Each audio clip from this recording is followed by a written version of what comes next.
Hello everyone and welcome back to my YouTube channel. It's your favorite girl here, Ella. I'm a law student at the University of Birmingham and my videos are essentially about life in law school as an international student living in England, in Birmingham, England. If you're meeting me here for the first time, thank you so much for stopping by. Please make sure to like this video, subscribe if you haven't subscribed already, leave me a comment whilst watching or at the end of the video if you have any questions or concerns or suggestions. Turn on your notification bell so you get notified whenever I post my videos, and finally share today's video. In today's video, we're going to be talking about how to select the law school of your dreams. You're watching me today and you obviously want to go to law school, or you're just interested, or YouTube suggested this video. All in all, we're going to be talking about how to select the law school of your dreams. I have a few points out here that guided me through my process of making my own law school selection, and I hope that this also helps you, and there are things that you can put into consideration if you've not already considered them.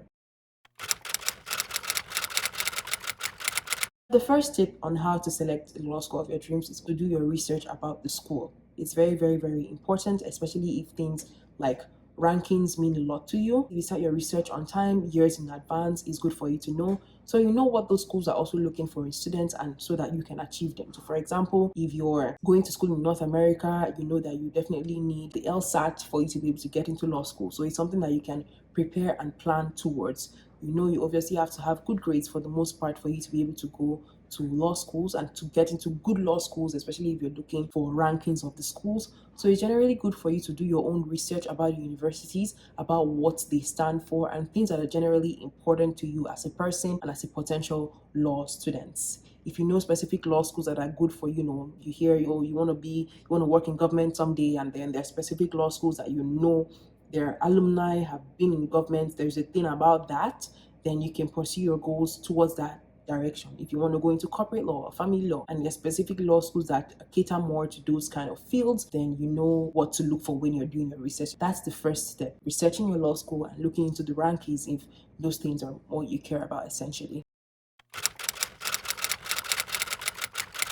The next one that was important for me was about diversity. It was very, very important for me to go to a law school that was diverse, filled with different people from different nationalities, different walks of life, different backgrounds. That was very, very, very important for me, and that was part of the reasons why I chose University of Birmingham out here in England and in the UK, just to have that international experience in a diverse society. I wanted that, and University of Birmingham was something that kind of on the outside looked like it satisfied those needs. And after I met with some alumni students who had recently graduated in the year that I was gaining entry into the university, that was really, really good, and that also helped inform my decision on how I selected that law school as well. So diversity was important for me, and it might be important to you as well who will be watching this video.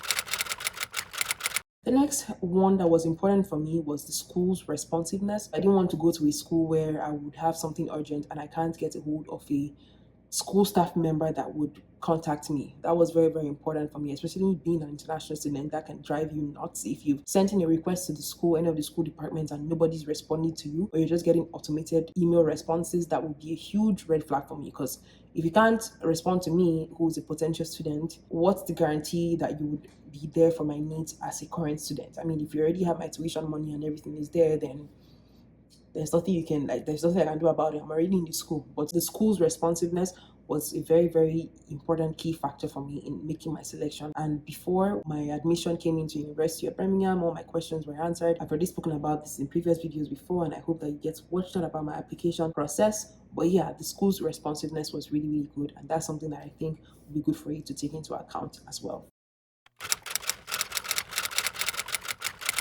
The next step will be for student reviews, genuine reviews about the school. There are lots of YouTube videos that you can watch about different universities, even beyond law school, just going and seeing different perspectives about what the student feels like, because obviously every student experiences things differently, but it's generally good to look at other people's, what they've gone through in the university, and that kind of informs you of what to potentially expect during your time there at the school.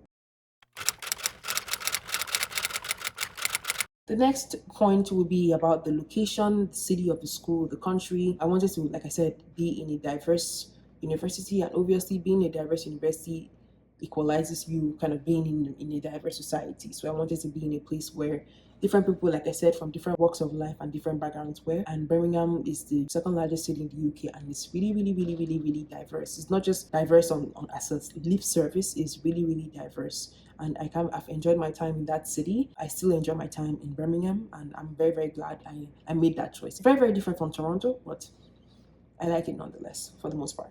Except the weather, we can do better, but it's better than snow.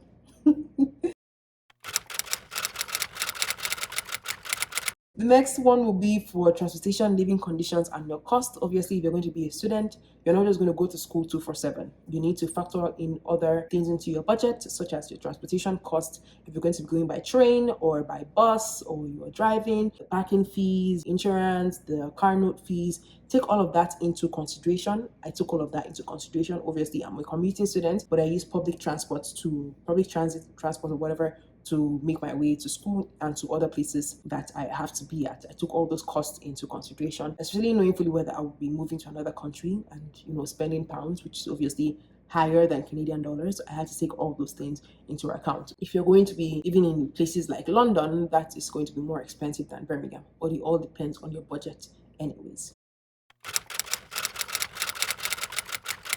The next point that I think will be good for you to take into consideration will be your student experience beyond the school. If you've seen YouTube videos, or you've heard about the school, you follow them on social media, you see what their student engagement life is like, their student life is like beyond the school. That can kind of help you become a well-rounded student and see potentially what it would be like being part of that student body, even beyond you graduating from the school, and looking at how connected their alumni is and how helpful the alumni network is, can be something that you look into consideration when picking out your law school, choosing and deciding where you want to be in school.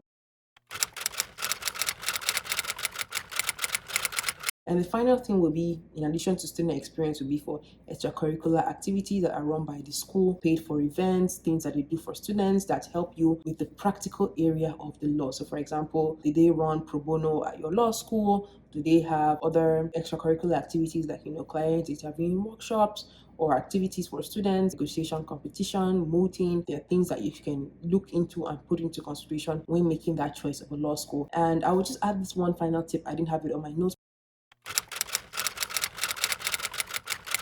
For obviously the tuition cost, know what your budget is like, know how much student loans, if you're taking student loans, how much you can carry, and kind of put all those things realistically into consideration when you're making your choice for the kind of school you want to go to.